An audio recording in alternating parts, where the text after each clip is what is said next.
Bersetting pada abad ke-19, film asal Vietnam berjudul The Third Wife ini mengangkat tema yang terbilang cukup berani.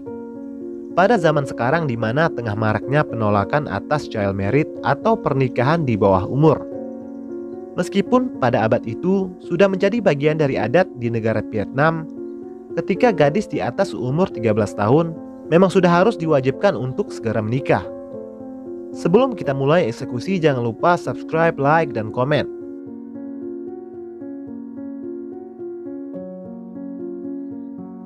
Mengisahkan tentang Mei, seorang gadis belia cantik yang secara sukarela menjadi istri ketiga dari seorang tuan tanah kaya raya bernama Tuan Hung. Tuan Hung sendiri sudah memiliki dua istri. Istri pertamanya bernama Nyonya Ha, dan istri keduanya bernama Huan. Tuan Hung juga sudah mempunyai 3 orang anak dari kedua istrinya. 1 orang anak remaja lelaki bernama Son, hasil dari pernikahannya dengan Nyonya Ha, dan 2 orang anak perempuan bernama Lin dan Nan, anak bersama istri keduanya bernama Huan. Dengan menaiki sebuah perahu, Mei menuju ke kediaman keluarga Hung yang bertempat di sebuah perdesaan yang indah dan permai.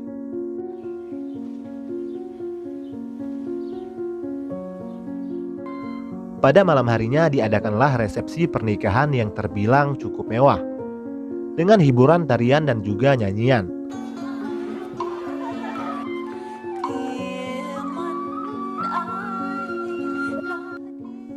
Setelah pesta pernikahan usai, tibalah masa yang begitu dinanti-nantikan oleh Tuan Hung, yaitu ritual bercocok tanam di malam pertama di lahan Mei yang masih sempit.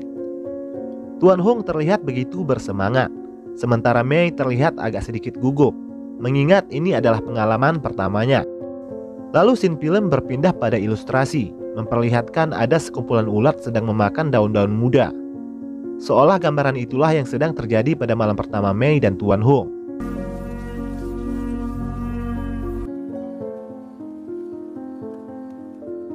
Keesokan paginya terlihat Bibi Lu, seorang pembantu senior, sedang menjemur kain putih dengan sedikit noda bercak darah, menandakan kalau gawang Mei sudah berhasil dibobol secara sempurna oleh Tuan Hung.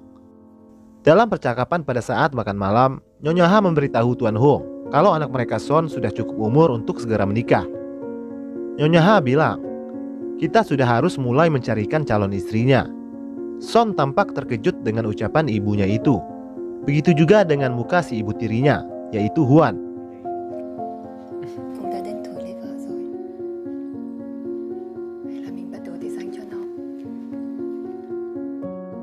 Keesokan harinya saat sedang berbincang-bincang dengan Mei, Bibi Lu memberitahu kalau Huan, istri kedua Tuan Hung, belum sah menjadi seorang nyonya di keluarga Hung, karena dia belum memberikan Tuan Hung keturunan seorang anak laki-laki.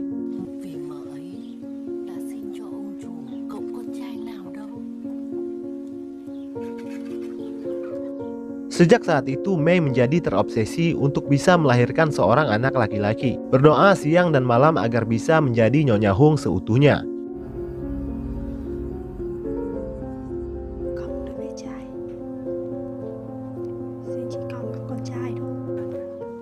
Pada malam harinya, Nyonya Ha dan Huan menceritakan tentang pengalaman mantap-mantap mereka dengan Tuan Hung kepada Mei.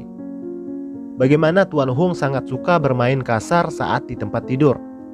Mei tampak malu-malu mendengarkan cerita dari Nyonya Ha. Sambil tertawa, Nyonya Ha bilang, tak lama lagi kamu akan mengerti bagaimana rasanya.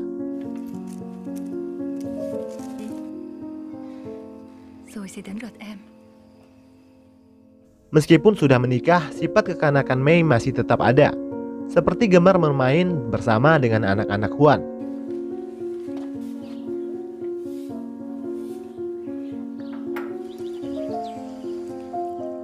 Singkat cerita, pada malam harinya, di mana sebelum mantap-mantap, Tuan Hung menyuruhnya untuk berlutut dan merangkak ke arahnya yang sedang bersiap sedia di sebuah kursi. Mei yang sudah mulai paham akan dunia percocok tanaman, mengikuti saja apa yang diperintahkan oleh suaminya itu.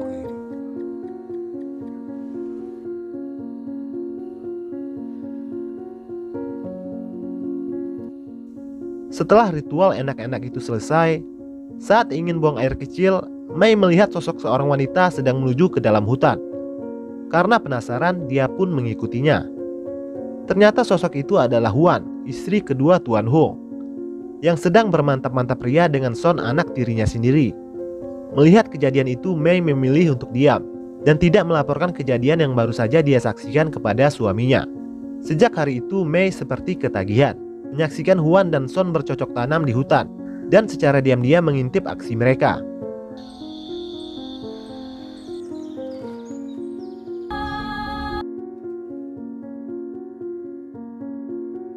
Di tempat lain, pembantu Tuan Hung kedapatan berbuat hal mesum. Atas kejadian tersebut, pembantu itu mendapat hukuman dengan cara dicambuk berkali-kali. Sementara si perempuan yang tengah hamil digunduli dan dipaksa menjadi biksu untuk menebus kesalahannya. Melihat itu, Mei semakin yakin untuk tidak melaporkan hubungan Huan dan Son kepada Tuan Hung. Dia khawatir kalau mereka akan bernasib sama dengan pembantu-pembantu itu. Hari demi hari berlalu, Mei pun akhirnya mengandung. Harapannya masih sama, agar dia bisa melahirkan anak laki-laki dan bisa dengan segera menggantikan posisi Nyonya Ha sebagai tuan rumah. Meskipun ketiga istri ini terlihat sangat akur, sebenarnya ada perang dingin antar ketiganya, terutama antara Nyonya Ha dan Mei. Terlihat Nyonya Ha mulai kurang senang dengan Mei, karena lama-kelamaan Mei sudah mulai bisa mengambil hati keluarga Tuan Hung. Keadaan Mei yang hamil besar dimanfaatkan oleh Nyonya Ha untuk mengambil hati Tuan Hung. Dengan pengalaman bercocok tanam yang dia miliki, Nyonya Ha dengan mudah mengambil kembali hati suaminya. Mei yang secara tidak sengaja melihat aksi mantap-mantap Tuan Hung dan Nyonya Ha terlihat semakin khawatir. Mei semakin tidak sabar untuk segera melahirkan dan bisa kembali melayani Tuan Hung.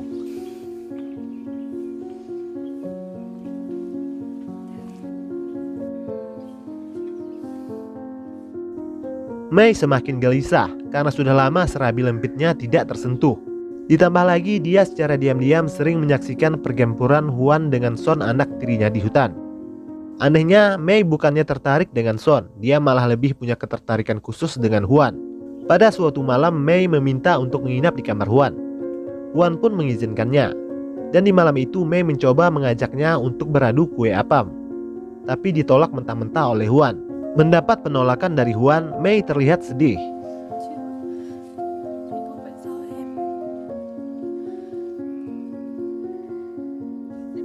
Scene lalu berpindah, di mana Son berontak. Dia menolak untuk dinikahkan dengan gadis yang tidak dia cintai.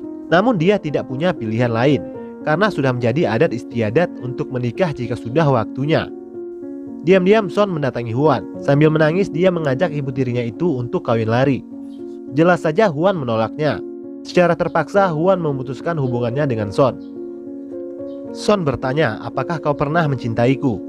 Lalu dijawab oleh Huan, aku lebih mencintai ayahmu. Mendengar itu Son menjadi semakin kecewa dan merasa hancur.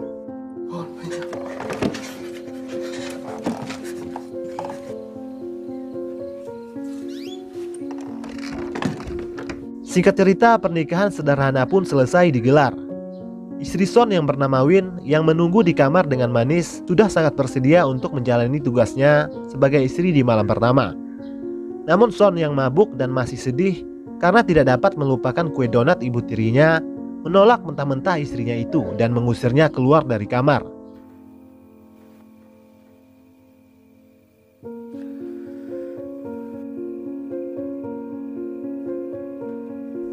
Keesokan harinya Tuan Hung mengantarkan Win kembali kepada keluarganya dan meminta maaf atas penolakan Son, anaknya. Tuan Hung berjanji akan mengembalikan mahar yang diberi sebanyak 3 kali lipat dan membuat pengumuman publik agar Win bisa menikah lagi. Namun ayah Win menolak menerima anaknya kembali. Ayahnya berkata, istri yang tidak tersentuh oleh suaminya di malam pertama adalah sebuah aib bagi keluarga. Secara terpaksa Tuan Hung membawa Win kembali ke kediamannya.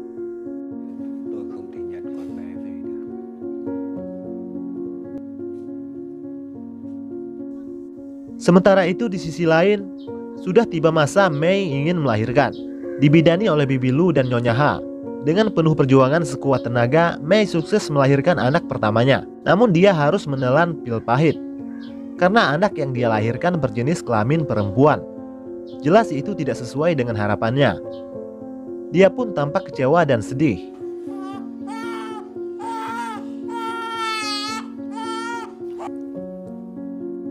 Keesokan harinya Win yang merasa hidupnya tidak berarti lagi karena sudah dibuang oleh suami dan keluarganya memutuskan untuk mengakhiri hidupnya dengan cara menggantung diri di pohon.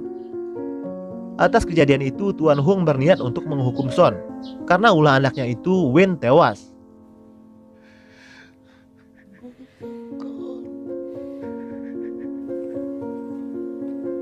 Di akhir film, prosesi pemakaman Wen dibuat, di mana jenazahnya dibawa ke sebuah gua sebagai ritual penghapusan dosa agar dijauhkan dari kesialan.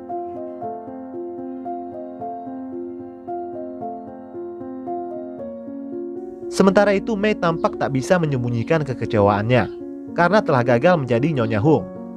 Dia pun tampak menangis karena kewalahan mengurus anaknya yang rewel.